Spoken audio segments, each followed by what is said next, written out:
belt. There was a lot of stuff when they had the titles where like they didn't defend them for like 2 months, and it was just stupid. Like all their matches were ending in DQ, and I was like, wow, this is really turned to shit. But now, Sheamus and Cesaro got the belt. Now the club has them. New Day, ever since losing the titles, has like regained my confidence in them. I think that they'll probably hold on to the New Day gimmick for maybe. I would love to see. I think it to go like maybe 1 more year just to see what else that they can do with them, and then probably after that do the split. Maybe at WrestleMania 34 would probably be the best time to do that, because right now they're still over with the fans. Kids are still behind them. It's one of those things where it's definitely a good marketing thing that they need to continue on. And plus, when was the last time that I'm not trying to say this to be racist. I'm trying to make a point here. When was the last time 3 African-American males in WWE got over as much as the New Day has over the last 2 years, probably? Oh, they're definitely the modern trailblazers, as far as diversity goes. I can't think of anybody, except for the Nation of Domination, within the last 20 years that has gotten a more diverse push.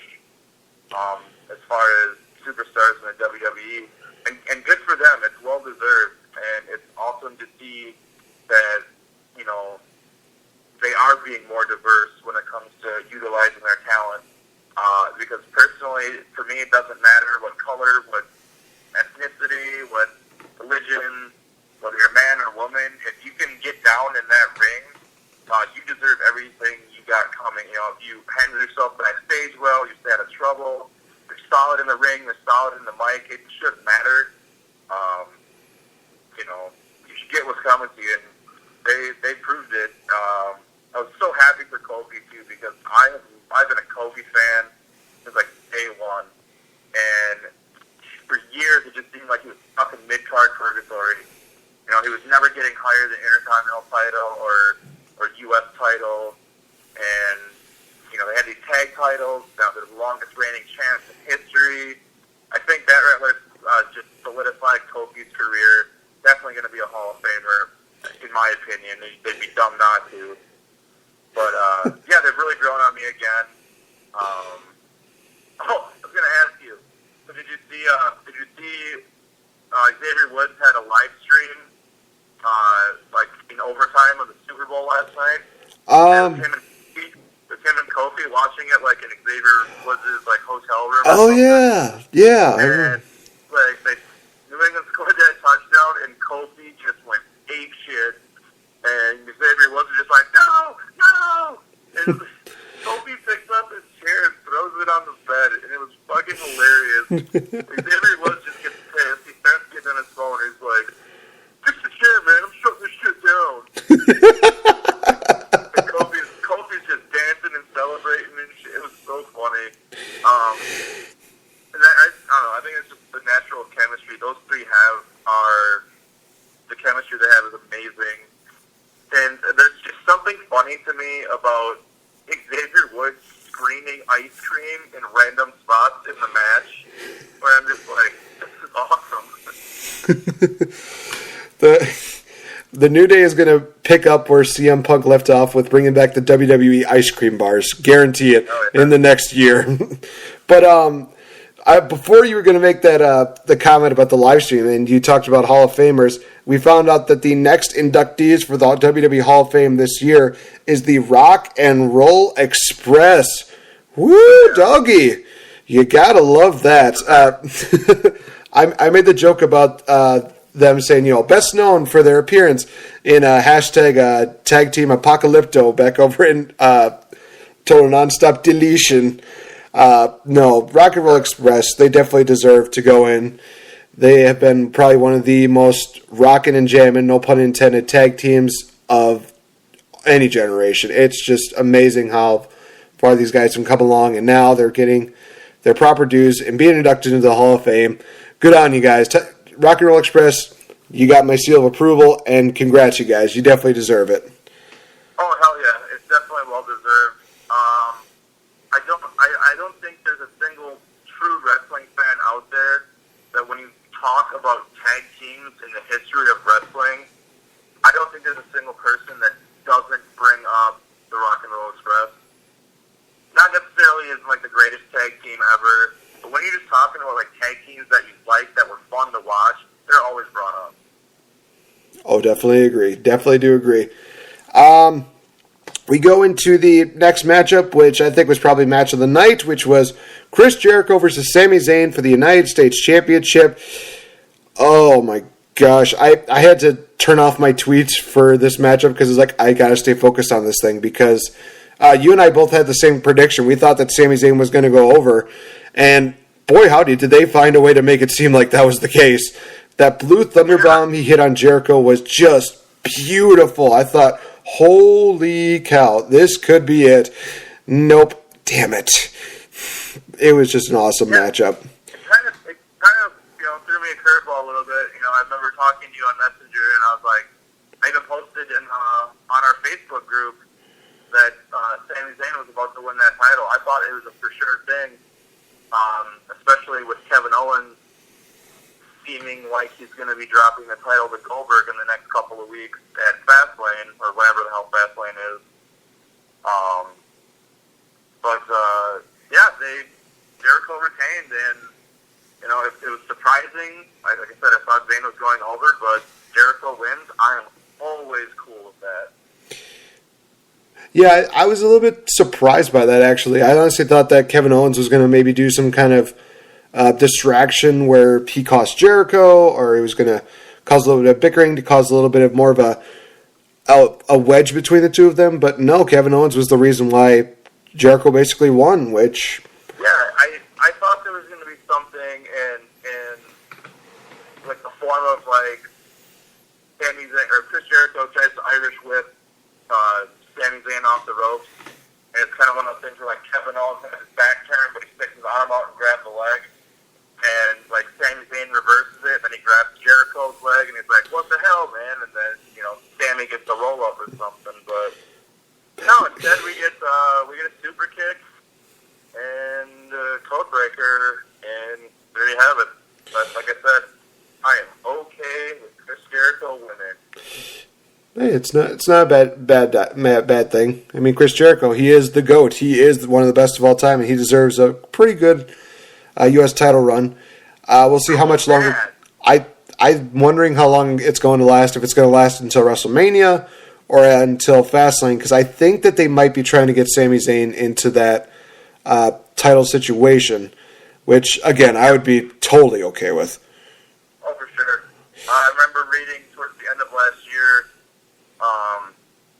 Like there's backstage rumors that Sami Zayn was going to be heavily focused and pushed in 2017, which me and Chris were like, all right, let's do it. Which, other than him not winning the Rumble, he has done quite a bit more this year than he's done in, recent years.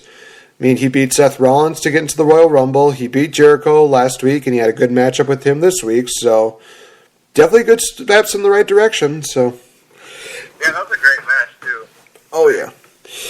The one tonight. So, we get on to the Cruiserweight segment with Austin Aries, the greatest interviewer of all time, I guess we'll call him. Interviewing... Greatest attempt at an interview of all time, I will call it that. It was an interesting interview. Oh, that's right, because of what happened. That's right. Austin Aries is out interviewing Neville, announcing that there's going to be a fatal 5-way elimination match, which already I thought to myself, oh, Aries, man, that's a fail in and of itself. Because if it was a fatal 5-way... Teddy Long doing the booking for 205 Live now?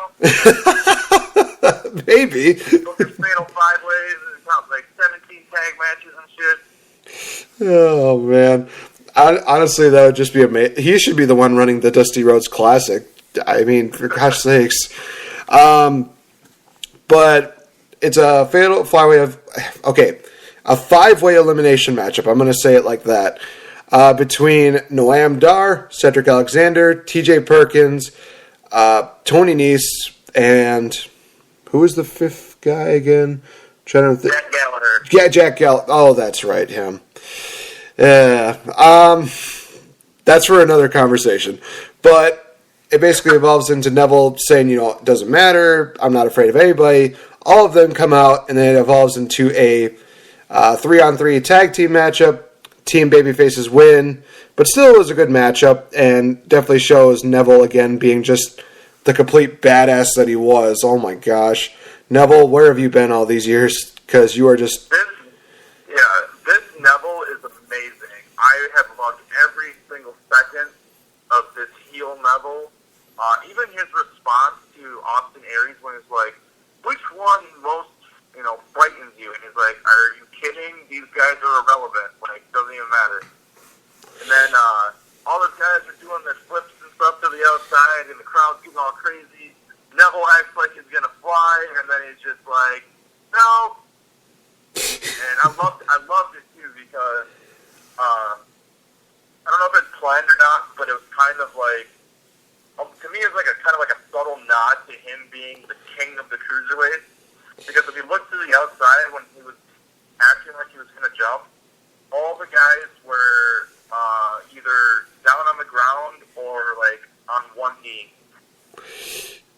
That is actually pretty interesting. Actually, I didn't notice that. In a sense, it was like they were bowing to him. That's the way I kind of took it. I think that's probably just one of those rare things that just happened that way.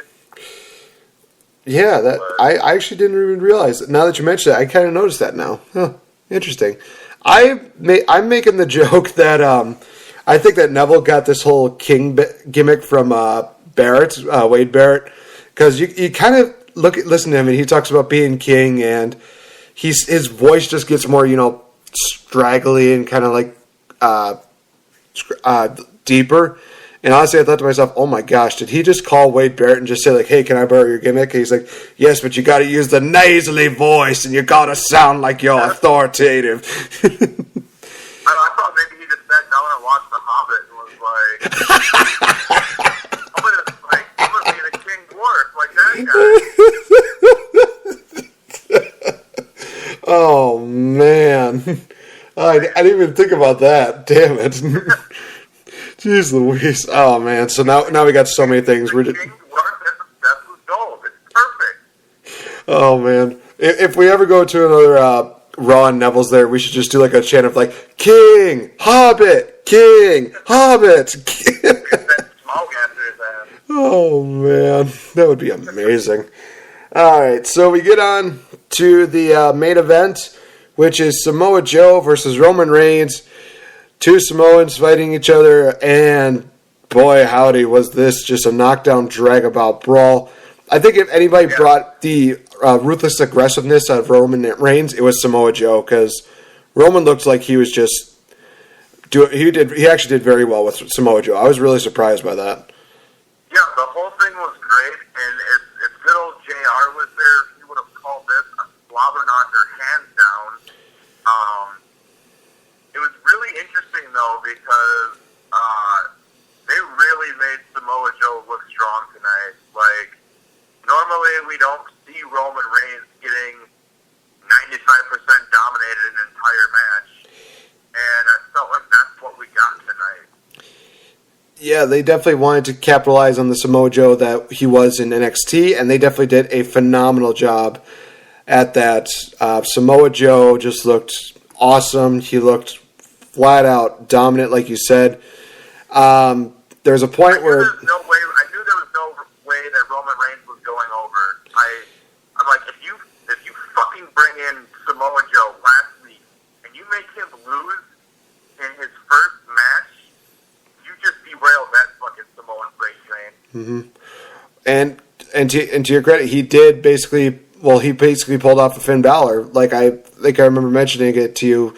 Braun Strowman came out, distracted Roman Reigns, and Samoa Joe hit a vicious. You said it was like a very sick, very vicious Uranagi slam. Uranagi slam was nasty.